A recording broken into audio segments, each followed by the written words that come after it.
Hello, it's me again, Fieros. Fieros Reborn. Welcome to the channel. Come in. I'm glad you're here. I'm glad you're watching. I'm glad I'm here. I'm glad I'm talking. And being silent as well. Hi, welcome to Fieros' Storytime on Fieros Reborn. I'm Fieros. I'm Reborn. The name's Fieros. Fieros Reborn. How are you? Are you okay? I don't really care. I hope you're alright. You're obviously well enough to watch a video, so you're not dead. Good. Hello. So we're going to carry on talking about America. Now, I reckon I'm coming to the end of talking about this America part, and then it becomes more difficult to speak about the next part because it's even less coherent in my mind as to what happens next. I know that I came home from America. I remember being in the car being driven back from the airport. I don't remember which airport. I presume it was Stansted actually, rather than Heathrow. It might have even been Gatwick. Could have been Gatwick. I feel like Gatwick maybe more. Could have been Luton. I can't remember. Okay, but I remember being driven back, and I remember. Well, I remember being told by my dad about the journey home from the airport, and he said that when I was in the car, I said to him that if you ever try to get me sectioned again, that you will never see me again. And I can imagine that's the sort of thing I would say, because I was very antagonistic towards my parents at that time. I did not want them to be messing around, trying to control me and contain me and section me and call me crazy and stuff like this. So yeah, I reckon I said that. I can even vaguely remember saying it as well. I feel like I would say it, and I feel like I should have said it, even if I didn't. I definitely did, though. I did. I said to my dad, if you try to section me again, if you ever try to get me sectioned again, you will never see me again. Now it turned out that those were hollow words in the end, because I did get sectioned again, but they did see me again, and I didn't leave them.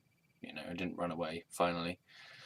But at that moment, when I was in the car on the way back from America, I was really pissed off at how my parents had behaved towards me. Like throughout my university time. Yeah, I just felt like.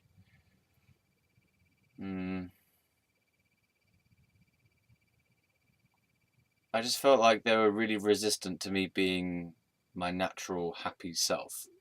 It seemed that they weren't happy with me being big and bold and bright and bouncy and happy.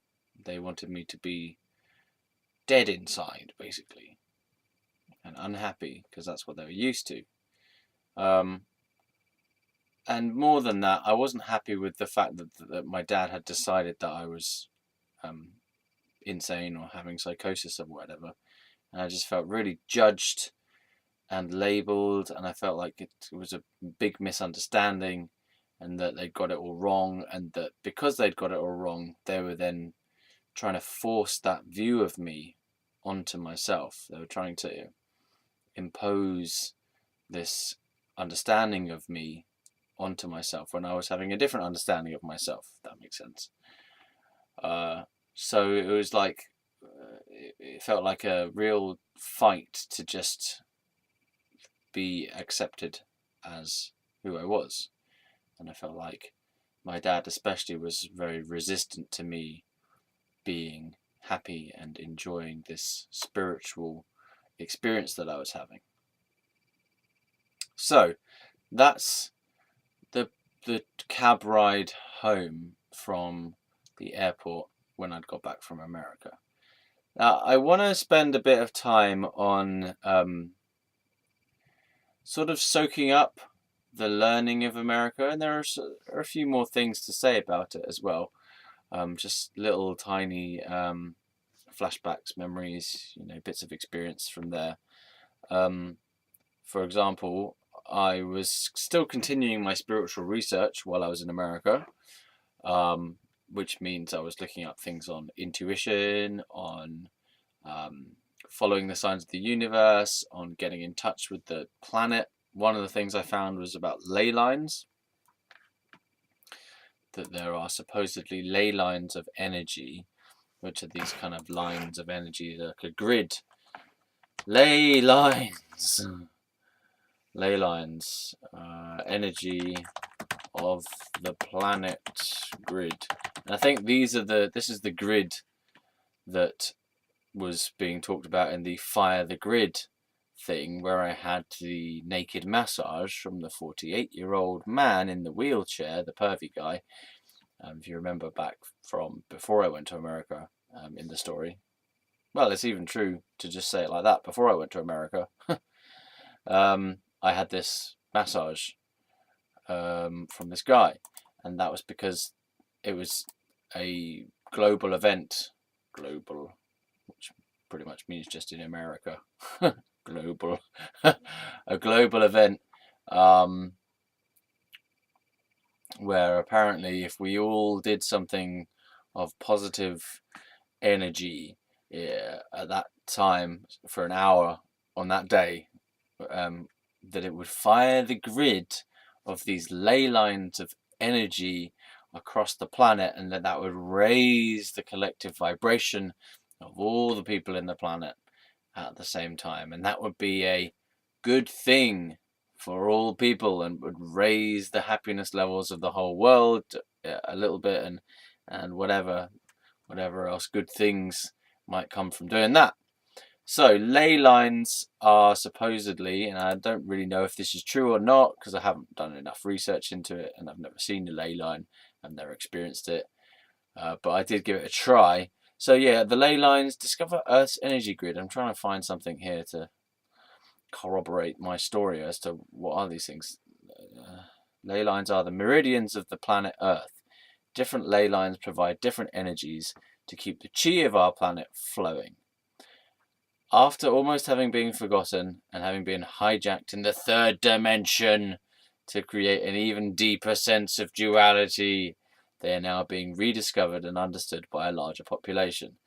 So-called grid workers have been and still are working on re-establishing and strengthening the ley line grid around the planet, anchoring the new energies that are coming in at major grid crossings, cleaning out, releasing and transforming low frequencies, and redirecting the new energy into the meridians.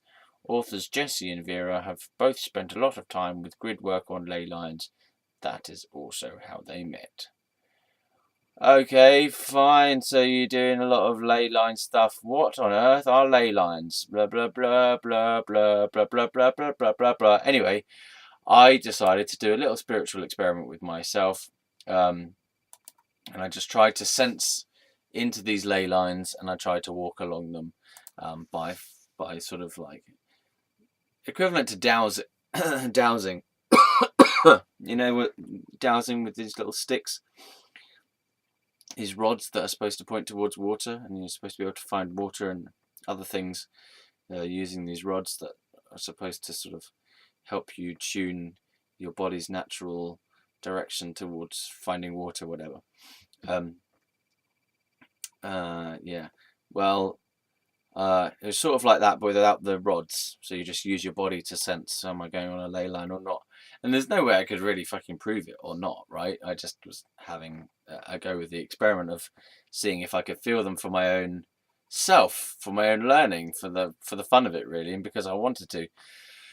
And so I went out into the street, and I was like trying to sense, where does the universe want me to go? Where is the ley line here? There must be a sense of a ley line beneath the earth, and I can tap into that and follow it where it goes, and then it will show me something and bring me some new experience or whatever. I'm not exactly sure how I added up the fact that following the ley lines would necessarily bring me something good, because if you look at the description of ley lines, nowhere does it say walk along them and you will meet with gold, or walk along them and you will meet with the woman of your dreams, or walk along them and you will meet with fame and fortune, or whatever. It doesn't say that, does it? It just says that these are lines of chi that are part of the Earth's energetic system. But I kind of had the idea, as I tend to do, which is with all things, with all these things that I do, the underlying belief is, if I do this thing, whether it be a silly thing, a straightforward thing, a sensible thing, a clever thing, an intelligent thing, a whack thing, a completely bizarre and out of the ordinary thing, by doing this thing, I will meet with fame, fortune, a beautiful woman, like random money coming to me. It was always that, and it still is that. That whenever I see a sign, it's pointing towards my fame and fortune, for one thing, or me bumping into a beautiful woman who turns out to be a significant woman in my life for the rest of my life, like my future wife type of thing. Yeah, so always, always, always, whenever I'm doing something strange, it's because I have the underlying belief that doing this strange thing will meet me with the woman of my dreams, or a giant pot of random money somehow, or that it will lead me to a clue that will lead me to the next thing to do to bump into my woman of my dreams, or giant pot of money, or fame and fortune, or will add a clue into the creative pot of my life, which in the future will lead me to fame and fortune and the woman of my dreams and a giant pot of money. So it's either going to directly lead me to there, or it's going to give a clue to the next thing that will lead me to there, or the next set of series, like in a series of clues to lead me to the woman of my dreams, to fame and fortune, to a giant pot of money, maybe even just to a woman who's sat there waiting for my penis to fall into her mouth. just follow the clues of the ley lines of the universe closely enough, and then I will come there, and there's the woman sat there like this waiting for me, and she says, yes, you, not in a deep voice, she says, yes, you have come, and soon you will truly come in my mouth and on my face. And come here, come to me, you have followed the clues correctly. Come here. You have walked along the ley lines of the earth and found my mouth with my hand ready to suck your penis. I went through a phase in time, like in America and also subsequently, where I felt like every woman I met on the subway and I spoke to, I was like, oh, she's the man. She's the woman of my dreams. She's the one.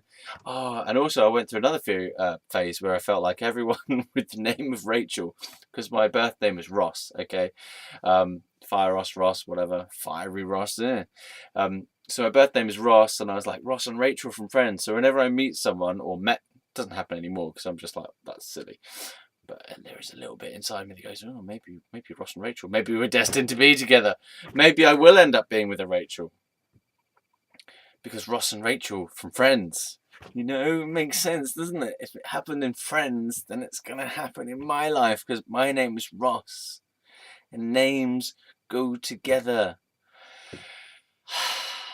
Spiritual powers, baby. Yeah, so there's that. So I walked along these ley lines, and nothing happened, but it was an interesting experience, and do you know what actually happened? If anything happened at all, it was to face my fear of being walking in the middle of the road.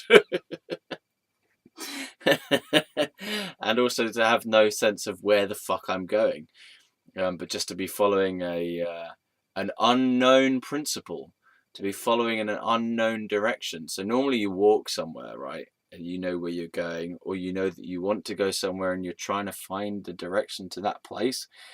But this was not like that at all. This is like following an unknown path with an unknown destination, where you're not even sure whether there even is a path or not.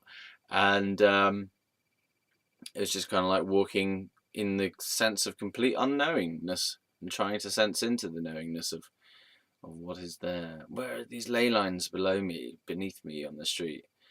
And then think, did I just get one there? Is it pushing me this way or that way? Is that just the wind? You know, where's the ley line? Where's the ley line? Follow the ley line. Follow the ley line, ley line, ley line. But it might have been that there weren't any ley lines there, because I don't know how kind of spread out these ley lines are. You know, they could be miles apart. And why would it be that there would just be one happened to be outside where I was at the time? You know, what does it say? Let's read what it says here.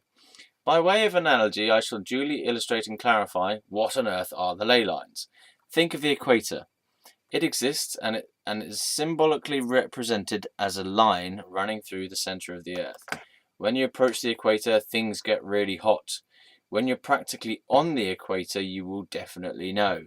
The equator cannot be seen, but it can be felt, and its bandwidth and intangible properties, so to speak, can be measured through sophisticated scientific means. Think also of radio waves, again unseen, intangible, but can definitely be felt, heard, and accordingly measured. Likewise, the electromagnetic spectrum in general is a great teacher. What? Well, where does it say where the hell ley lines are? Fucking thing. Why do you have to go through so many? Yeah. Well, let's have a look. The ley lines are Mother Earth's energy meridians, like the energy meridians of Chinese medicine in the body. It says, now, ley lines are not straight lines, per se.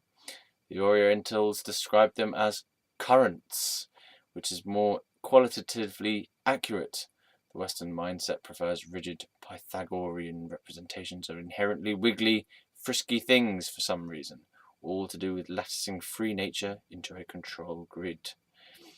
Oh dear. On remotely viewing a ley line, its appearance is a wispy, swirly spiral, not unlike a serpent. I don't think a wispy, swirly spiral is what a serpent looks like. Oh, a snake, I suppose. Yeah, okay. Infused with complexly beautiful colours. Ley lines also have their unique characteristics. In the case of the 4 ley lines of St. Michael's Mount, the Greco-Christian masculine-feminine coalition of the Apollo, the Michael, and the Athena, and the Mary, you could say that each line bears a particular feel. For instance, the Mary line is renowned for its expansive bandwidth, warm, nurturing, and protective aura. Someone whose senses were sharply attuned to higher energies could actually smell lavender on entering the auric field of the Mary line. This made perfect sense, as lavender is the herbal equivalent of protection. It's all getting a little bit complex, if you ask me. The Michael line hits its point home with tremendous intensity. On entering the Michael line, these just sound like different new underground lines to me right now. On entering the Michael line, many have reported a sudden and overwhelming jolt, activating the heart chakra, and eventuating in a microcosmic orgasm. Good Lord. Maybe that is where the woman with the open hands and mouth are. That's where they live, on the Michael line. For those who are not ready, the Michael line can at times seem quite full-on and yang, as in yin and yang, as the Chinese would say. They'd say it's quite yang. In fact, during my time as a tour guide and energy worker on St. Michael's Mount, the Michael line did everything to supercharge my chi energy, even to an overwhelmingly extreme degree. For some sensitive people like myself, this at times can cause temporary crashes and burnouts if they don't have the proper tools / methods to balance out the energies. Okay, fine. Well, the way that I went with the ley lines at that time was nowhere near as complex as that. I guess I just read it and thought, oh, maybe I can feel them myself. Maybe I did, maybe I didn't. Most likely I didn't. But maybe I did feel something of energies in the earth. Not the earth as a whole. I mean, like the earth in terms of like the little bit of stuff that's below my feet. You know, most likely to do with actual human influence. Like traces of people's energies who have just been there recently, and traces of the lightness and heaviness of different people's energies, stuff like that. And maybe I was just sensing that kind of thing. But I do recall walking along the road, in the middle of the road to some degree, and trying to sense these energy lines. And then a car came along, and I'm like, oh, I better get out of the road then.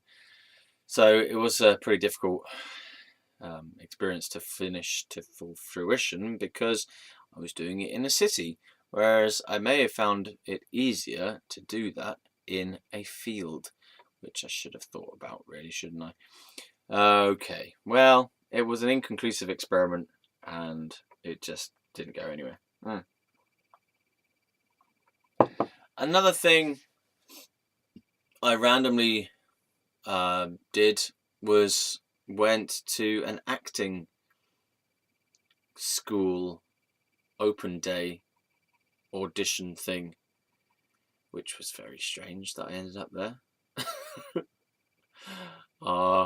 I'm not sure if I went there with my friend Joey or if I just went there independently. I don't know how I ended up there. I think I just started following the signs of the universe, and I saw that there was this advert for it, and I thought, oh, I'll go to that. And then ended up going there. Yeah, I just used to do strange things. And another thing about Joey as well. So Joey was an actor. Yeah, these little stories popping up into my mind now. And Joey was doing a play, and he had to learn these lines, and he had to rehearse this scene with this girl, and it was a sex scene. And he was just telling me about it, like how he was sort of feeling into the nature of the character and into the nature of the other person, as to what the nature of their character was, right? So he's doing this acting thing, and he's telling me that this other person was like a black hole of energy, just sucking energy into him, sucking energy out of him, a bit like a dementor. And I don't know how he came to it, but I said, did you actually have sex with her then? And he was like, yeah. I'm like, oh, right, okay. So it's just weird. And what else about Joey? So Joey, he was kind of orphaned at a fairly young age. Older. I don't know whether he was a teenager. He might have been a teenager, actually. But his mum killed his dad. Shot his dad. His mum shot his dad. And I knew Joey, this person whose mum had shot his dad, which was like, whoa, fucking hell. And that's, I'd never come across anyone who'd been through that experience before. Fucking hell, I mean, that's just like extreme. And he said to me that she killed him spiritually before she killed him physically. And I actually put those as words in a song later on. God, I can't remember what the name of the song is now. But yeah, she killed him spiritually before she killed him physically. And if you were to ask him what he meant by that, it's like she drained the life force out of him. So she kind of controlled and abused and manipulated and sucked the life out of him, basically, and made him miserable, and then ended up killing him as well. Yeah. So it was very sad. And it was also strange that he seemed okay. He seemed very happy in himself as a person. And I'm not sure if it was because he'd been through such a horrendous experience that it kind of forces you to get really real and to figure yourself out. I mean, he'd been through some therapy, but he didn't seem particularly like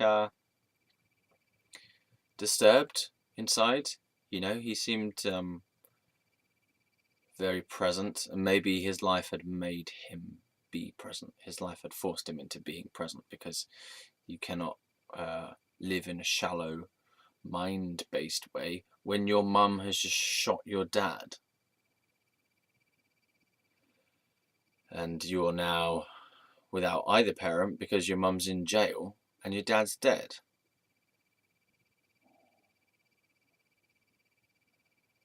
Mm. So he was an interesting person to talk to. He was like 21, I think, at the time, but like same age as me when I met him. And so I felt this kind of connection to him. I felt we're on the same wavelength, like we um, we were both coming from presence. We were both living authentically, or seeking to live authentically anyway. And funny guy, he would do these exercises for his acting, and not necessarily um, do them anywhere particularly private. We used to do them like in this kind of bit outside the staff room. So you're doing this kind of energy clearing exercise, whereas basically, I'll show you what it was. He'd stand in this like corner, and it's kind of like a warm up exercise to get your body in the to get your body warmed up emotionally and physically, and to sort of free your energies off, so you're in a good place to mobilize your acting talents, so you're in better control of your body and your voice and your emotions, so that you're in a better place, in a clear space, emotionally and mentally. I'm going to put the light on now, so it feels like I've had enough of the darkness. So he used to do this exercise to get him into a clear space. But the funny thing about it was that he wouldn't go, for example, he wouldn't go into somewhere like private, because we were living in a hostel together, right? Everyone who was in the hostel was living there. As well as working there. Sorry, everyone who's working in the hostel was living there as well as working there. So he worked there and he was living there, and so he didn't have anywhere to randomly just go to, like his own apartment or whatever, to do this exercise. So it was just kind of weird, because he was doing it in like pretty much a public area, because there's nowhere else to do it. But he was doing it in a reasonably secluded part of the hostel, even though people could come and walk along and see, like, what the fuck are you doing? Which I did. I just came across him, and he's like standing in the corner of this corridor, and he's doing this acting exercise, which amounted to him going like this, basically standing there, and he's going like this. Yeah,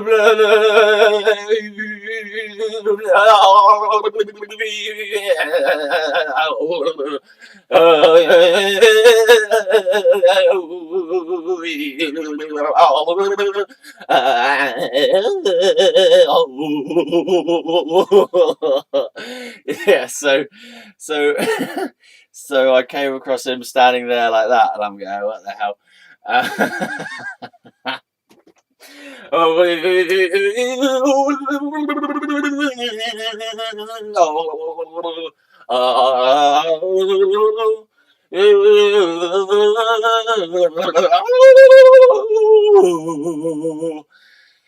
You know, so it's doing this kind of warm up thing. And it's like, oh my god, what's going on? Of course, I understood it because I've done drama at school, but bizarre, very bizarre. And later on, I did. I actually did the same thing. I kind of used it occasionally as a way to try and break me out of depression. So I'm just cleaning up books that have fallen on the floor here. Because it is quite good as an energy clearing thing. If you want to do that to kind of clear up your energy, you just shake your body all about and make the noises, just start making noises basically, and like, and it just looks as though you're having a fit, but but you're not. Obviously, you're not having a natural seizure, but you are shaking the energy out of your system. Maybe that's what seizures are there to do. That's why people have seizures, because their body gets so seized with energy. The only way the body can release it is to go into that kind of spasmic shock thing. Well, there's my view on medical science. What do I know? I'm just an idiot in a video. Yeah, all right. So that was interesting. Oh yeah, and then I met the guy as well. This is all still in the hostel, so I'm just trying to clear up little bits of stuff that are left over in my brain. So the big stuff has been covered, really. The staying with Mrs. D, the being kicked out, the living with the hobo under the bridge. You know, I probably have to revisit that in some more detail as well. So we're just going to stay in the America zone until I have mined it completely of all its nutrients and sustenance, right? Because there are a few other people still to talk about, like Jess. Did I mention Jess? No. See, I haven't mentioned Jess. So Jess is a good person to talk about. I'll talk about her in a bit. But yeah, there was this guy who I met, and I think he was Irish or Scottish. I can't remember. Irish, I think. And he was doing some study on like some deep tribes in Africa. You know, there's like undiscovered type of tribes. Well, they're not undiscovered because we know about them, but they're mostly untouched by the white man. They're mostly untouched sorry, by Western civilization. They're mostly untouched by Western civilization, and they have no contact with the outside world. I love that. The outside world, yeah. Because we think we're the outside world.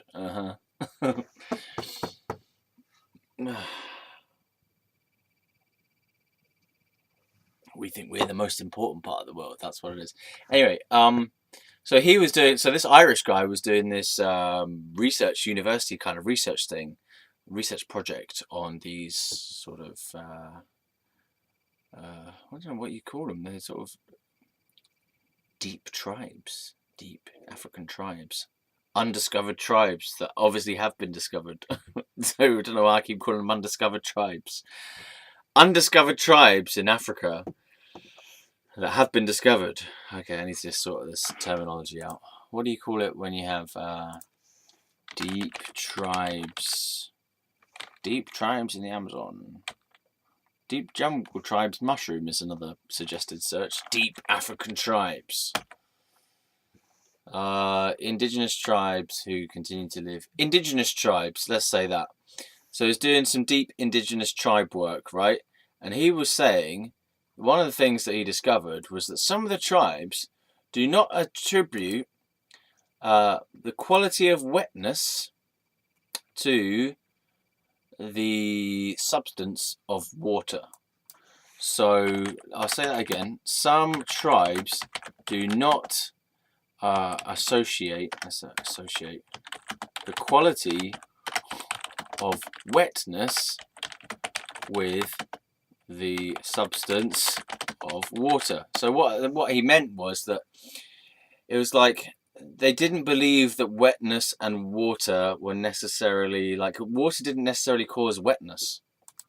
So you could go into the water and come out being completely dry, is what you're saying. Or you could touch water and it would not necessarily produce the quality or the feeling of wetness. So that was bizarre. And yeah. So what? God, how do you say this? So he was saying that the wetness of the water these tribes believed could vary. Is wetness a property of water? Water is the essence of wetness. Wetness is the essence of beauty. Water is the essence of wetness, and wetness is the essence of beauty. There's lots of different suggested searches here. Is wetness... So the main cause is of the fact that water is wet. Is its wetting properties determined by a force, blah, blah, blah, blah, whatever. Why is water wet? Why is water wet? Indigenous Richard Sky Kelly tells us why water is wet. Well, let's type in water is not wet. Water isn't wet. Wetness is a description of our experience of water. What happens to us when we come into contact with water in such a way that it impinges on our state of being? We or our possessions get wet. Why water is not wet, with proof. Water's not wet. Okay, well, there we go. So that was going on there. And so that came up in conversation with this guy, and that again disturbed my brain for a while, because I'm thinking like, whoa, man, if water's not wet, then then what is true? What is reality, man? Like, if water isn't even wet, like if wetness doesn't actually belong to water, man, then like maybe then like the air doesn't. You can't actually breathe the air, or I don't know, man. Like maybe it's all just an illusion, bro. Like, oh my God, maybe I'm not even really alive. And like, I don't know, but it just spun me into a tailspin for a while, or a head spin. I was like, oh shit. I had to get out because the guy was freaking me out. Like, the way he was talking about it just had something sinister about him as well. And I was like, oh God, I can't believe it. Well, he's changing my reality. The water may not actually be wet. I was like, oh, whoa.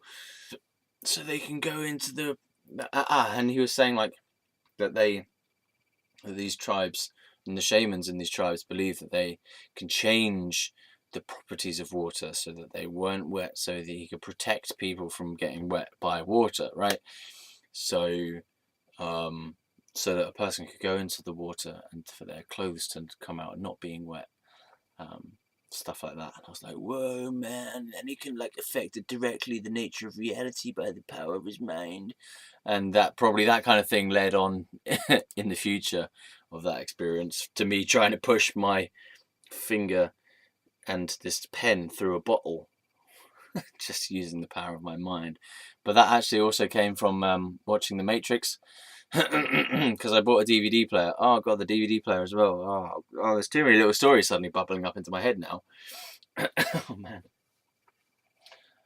I bought a DVD player and I watched The Matrix on it, and I thought, yeah, that's totally a metaphor for how our consciousness is trapped inside our physical form.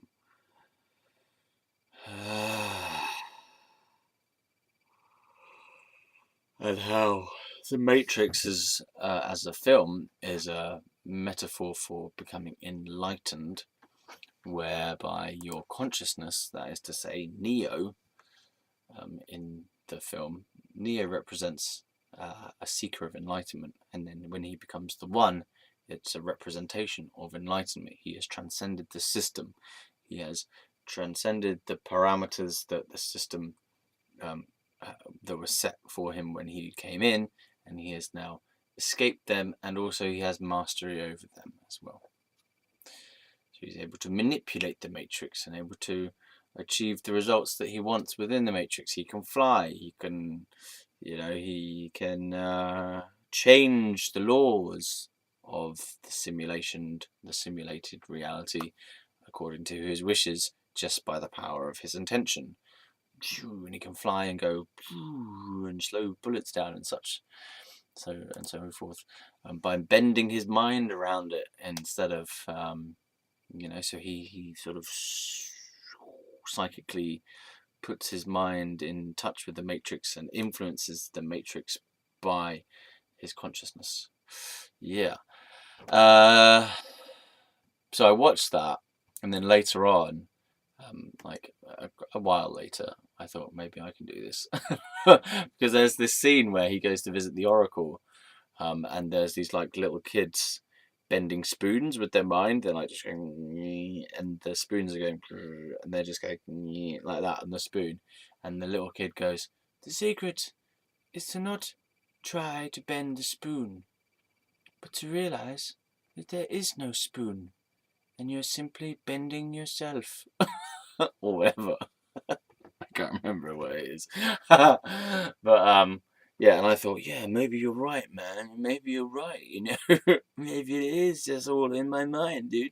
So therefore, if it is all in my mind, man, then I should be able to influence the Matrix by the power of my mind, man. I can like push a pen lid through this plastic just by like synchronizing my mind to the frequency of the thing, man. I just can just like change the vibration of the thing to just so that the pen will just merge into the plastic, and I can open a hole by creating the hole with my mind, man, because it's all just my mind anyway. I just open the hole in my mind, and it will open there in in my real life, man. Yeah, so I'm just gonna push this through here, man. That's it. It's not even I don't have to do it with the effort of my finger, man. It's just I should just like move the molecules of the thing with my mind, man. Come on, man. It's gonna do it. It just fucking never does it, does it? It's because I don't believe it hard enough, man. I just need to like zone my brain in more deeply to the power of the matrix inside the thing, man. I just need to like mold my molecules of my brain into the pen lid and the other thing. That's gonna do it, man. It's gonna do it, man. It's doing it now, man. If it does it, I will be actually amazed.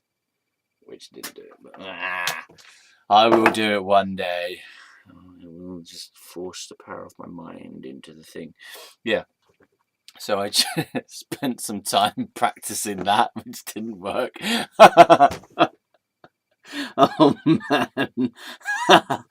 Oh yeah.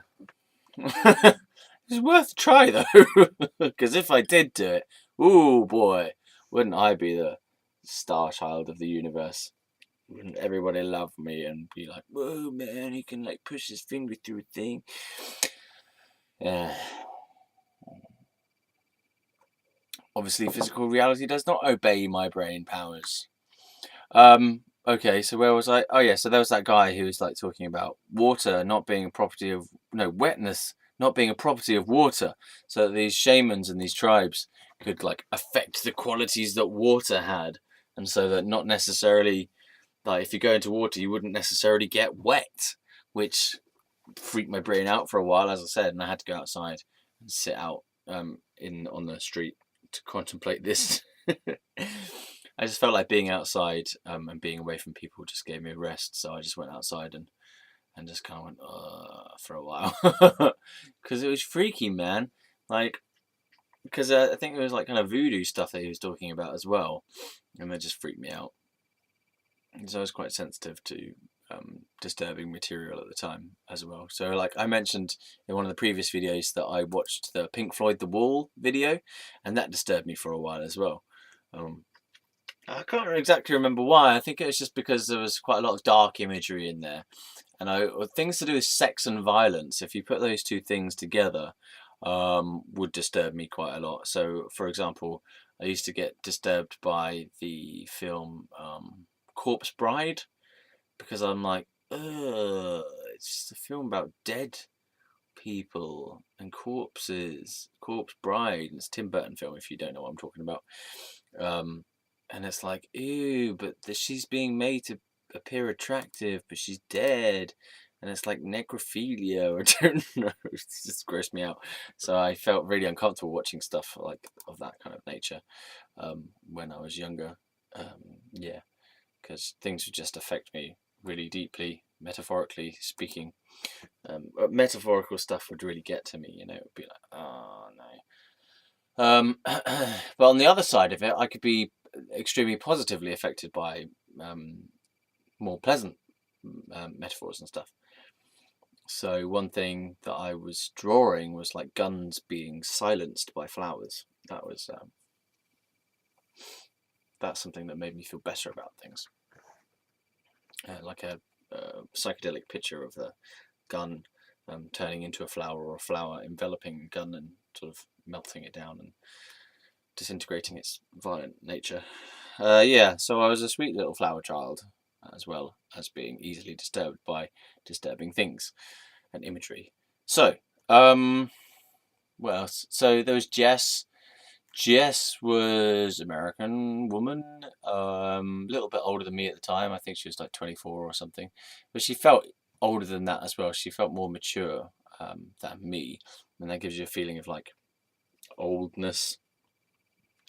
Not like a bad oldness, but you just know that someone's older than you because they're more mature than you. So that comes into their sense of who they are more, even when they may only be a little bit older than you, or they may even be younger than you, depending on your age. But some people can appear like they're older than you because they express themselves more maturely than you do. Mm. So she appeared older than me, but she was not that much older than me, I don't think. Yeah, anyway, so she was just kind of there to go clubbing by the sounds of it. She was always talking about going clubbing. which is a shame that I didn't go clubbing in New York. I mean, now if I went back to New York, oh fucking hell, I'd love to go clubbing in New York. It'd be amazing. I missed out on so much of the normal touristy stuff because I was doing all my crazy adventures, following ley lines and trying to push my mind through a bottle, push my face through a mirror, wake up homeless people in the middle of the night. I don't know if I told you this part of the story either. Okay. Oh god, I've got so many little stories now.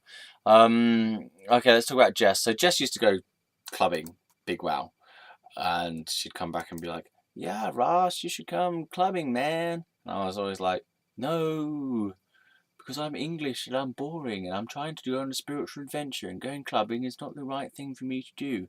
And I didn't ever go clubbing, which is a shame. I should have gone clubbing. I would go clubbing now in New York if I went there. That'd be wicked. But yeah, so she was always like, "Come on, Ross, you should come out to the clubs with me, man." And then she read Osho, and that was the first time I'd come into contact or heard of the person of Osho, whose real name is Let's have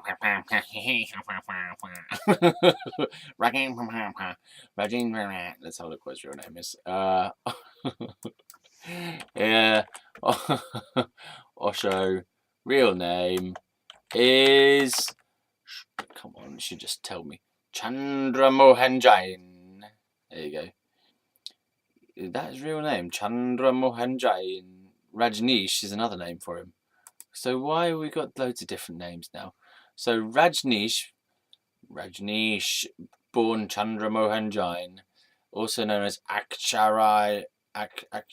fuck's sake, Akshaya Rajneesh, Bhagwan Sri Rajneesh, and latterly as Osho. I think Osho's easier, isn't it? Let's just leave it at that. Osho, 4 letters, 2 syllables. Osho, wicked. So we just leave it at that rather than all these different names. Obviously, I'm being a penis with regard to Indian names, but that's because I'm an ignorant motherfucker, and I find things that I don't understand amusing. Like that time that I watched this play of oh god, Julius Caesar by Shakespeare, but it was done in an African language with all the clicks and stuff. And I just felt like I couldn't stop myself from laughing to begin with. It was really bad. And there's my drama teacher being all kind of serious and thinking it's this amazing thing, and I just couldn't get over the sounds that they were making. All right, so I was like 17 years old, pretty immature, but I found it incredibly amusing just because it was so bizarre, I suppose. So there you go, racism, basically. It's just me not understanding things and finding it funny. Okay, so the first time I came into contact with Osho was in New York. I didn't come into contact with him directly, obviously, because he's dead. And he has been dead for loads of years. He died in 1990, at which point I would have been 5 years old. So he died while I was alive.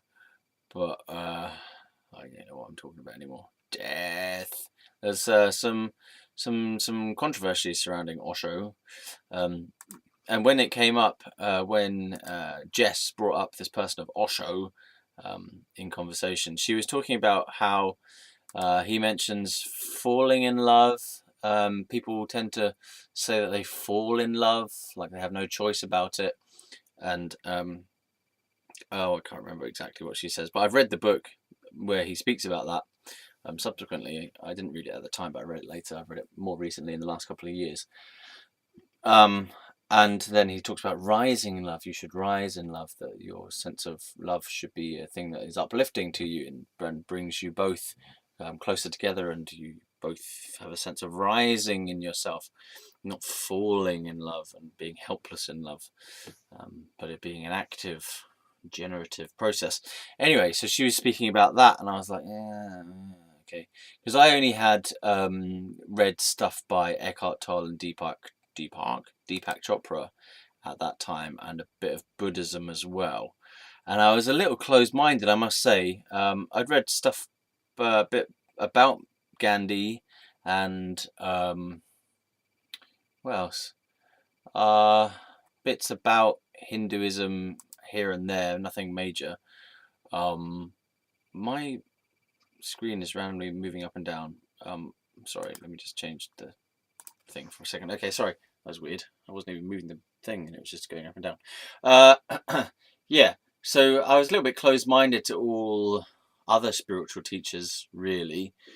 I just had a sense of, look, I know what I'm about, and I've got these two teachers who I'm into, Eckhart Tolle and Deepak Chopra, and like a little bit of Gandhi here and there. And I just don't want to have anything else coming into my mind and confusing me. But subsequently, it's all the same teaching, really. In overall, the teachings, the deep teachings are all pretty much saying the same thing, just in different intensities and touching on different flavors of it and expressing different aspects of it. But the teaching is basically that we are all one, and that we are all an expression of one consciousness. And then different teachers bring out different manifestations of that, like how does that work, and how can we synchronize to that knowing, and how can we get in touch with that, and how can we live from that place more, like that. But the teaching is all the same, that we are one being, we are one universal being, we are one universal consciousness, we are one divine consciousness, we are one sense of aliveness, being manifested in different forms, and that our true nature is the formless emptiness and the fullness of manifestation at the same time. So that's the transcendental teachings are all the same. They're all saying the same thing in various different ways. Yeah, and just like kind of they show different aspects of that same thing that need to be given light at different times. And I particularly like Osho's way of speaking. The written word of his speech comes across quite well for me. It feels very similar to my internal essence. When I read his words, it feels like I could have written those words. It feels like it's very similar in tone to how I speak in my own self, and like so when I read the book, it's like, you're coming from the same place that I do. When I first picked up this book called Living Dangerously by Osho, Living Dangerously, let's just say it again, Living Dangerously by Osho, I believe that it is actually a transcription of some talks that he gave. But so it's not his written word, it's his spoken word that's been transcribed. But even then, like reading it, it feels the same. Like when I first read it, first picked it up in the bookshop, I looked at it and I thought, yes, this is my voice. Like this is my writing style. This is how I write. This is how I feel when I write. This is that same tonality that's coming from that same place inside as my true self. So I picked it up. I didn't actually read all the way through it, but it's quite a powerful book. I need to get it again. I got rid of a load of books. Basically, I got rid of a load of books that I hadn't finished ages ago, and now I'm on a fucking mission to finish books that I started, and to buy books that were important to me or I thought were good, and I didn't finish them, but that I don't own anymore. So I'm getting books back, and I'm like, these are important to me. I bought them for a reason and never finished them. Now is the time I'm going to finish these fuckers. So anyway, so Jess introduced me into Osho. Otherwise, I may never have kind of cared or known or noticed that word, that person's name, and not been introduced to his teachings. So that's interesting. It was a long time ago. Gurvinda Jaya Jaya Gopala Jaya Jaya Asharana Mana Honey Govinda Jaya Jaya. Hare Krishna, Krishna Krishna, Hare Hare, Guru Rama, Krishna Krishna, Hare Hare, Hare Krishna, Krishna Rama, Hare Krishna, Krishna Rama. Hare Krishna. Okay. So Jess was like kind of quite a funky girl. You know, she wasn't quite attractive enough for me to fancy her. Because she had a weird face, a bit like a horse, giant teeth.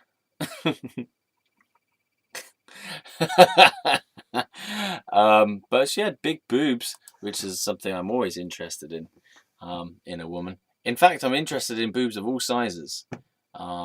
Just thought I'd put that out there. I like boobs. I'm not that discriminatory against boobs. In fact, I enjoy them of all different sizes. You know, I'm very accepting of boob kind. Oh dear. All right. And what else did Jess? So Jess went to this random.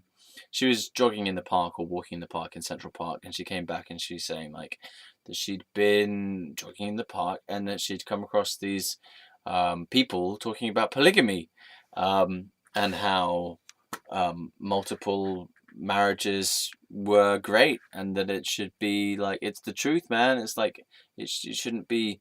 There shouldn't be a restriction on your sexual amount of partners, the amount of sexual partners that you have, man. It should be free and groovy to be with like all different numbers and different types. So you know, like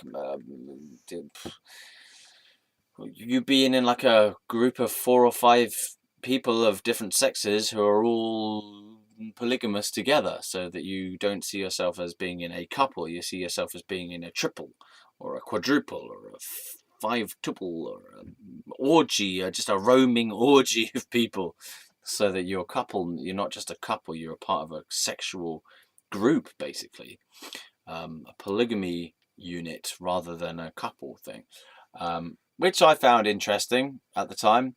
And she was saying to me, "Yeah, man, like I was listening to these guys talking about polygamy, and you know what, Ross, I when they were saying this stuff about polygamy and that we should be allowed to have multiple partners and this stuff, I was like, man, that is the truth. You know, you can just feel it inside you, like that's the truth. Like I just knew it was the truth, man." That's my impression of Jess, and I feel like a round of applause. Yeah, for doing an impression of someone you've never met, never will met, and never will know whether I did the impression right or not. But yeah, so she was like, "Yeah, it just felt like the truth, man," and I could feel that she felt it was the truth, because I felt it in myself that she was feeling that it was the truth, that they felt that that was the truth. So everyone was feeling the truth of the polygamy. And I've never been in a polygamous situation. I don't think it's really possible for me to be in a polygamous polygamous, polygamous, polygamy, polygayu, polygy piggy. I've got lost in the word polygamy now. Polygamo, polygamine, polygamy, polygamy. Please, polygamy, polygamy. Okay. Yeah. Okay. So I no, I don't think it's possible for me to be in a. What the hell am I reading in the background? Osho. What is this? Is this Osho? Yeah, it is. Okay. Let's get rid of Osho in the background. Let's get rid of all the stuff in the background. Right. So polygamy, man. I don't think it's possible for me to be in a polygamous situation because there's just not enough people in in the world of sex around me at this time, because I'm a loner and I'm a loser and I live in Windsor and people are dicks in Windsor. Oh god, people are utter arseholes. There's no polygamy in Windsor. There's barely any lesbians. As I keep saying to people, the more lesbians there are in an area, the better the area is. Why? Because if people feel safe enough to be expressively lesbian on the street of an area, then it means that the attitudes towards human people in general are relaxed enough for lesbians to feel safe enough to walk around holding hands and kissing in public and so on, which is a good sign for the human race in general, because well, we know that homosexuality, also gays, if gays, the gay males, the homosexuals, and the transgenderisms feel safe to walk around holding hands and wearing whatever they want to wear, that if people feel safe to express different genders and different sexualities on the street, ladies and gentlemen, boys and girls, if the people feel safe to express these different aspects of humanity, or from the inside and coming to the outside, then that means that climate, emotional, psychological, spiritual, sexual, acceptance climate is a good climate for us to be in. So bring on the lesbians, bring on the transgender peoples. Don't know the right terminology, so don't hurt me for it. I don't know the words, and I don't really care to learn them right now because it's too confusing, okay? But bring them on, babe. Just everybody come together. We can dance around in a circle and hold each other's hands. And we can all be polygamous and live in harmony with people who don't want to be polygamous as well. So we allow them to carry on. Okay, so that's some more stuff from America. Still more stories to come on my adventures in America and what I learned and what I encountered. Still more things on Fieros Reborn, the channel, Fieros' Story Time. Signing out, if you didn't guess from the tone of my voice and the fact that the video is coming to an end in the minutes down the bottom there. Have a look, how many seconds do we have left? You know, I don't know. I'm going to say goodbye. Thanks for watching. Let's have a rest. Bye. Thanks for watching again. How many times do I need to say it before I feel like I can just turn it off? Okay, bye. Thanks for watching.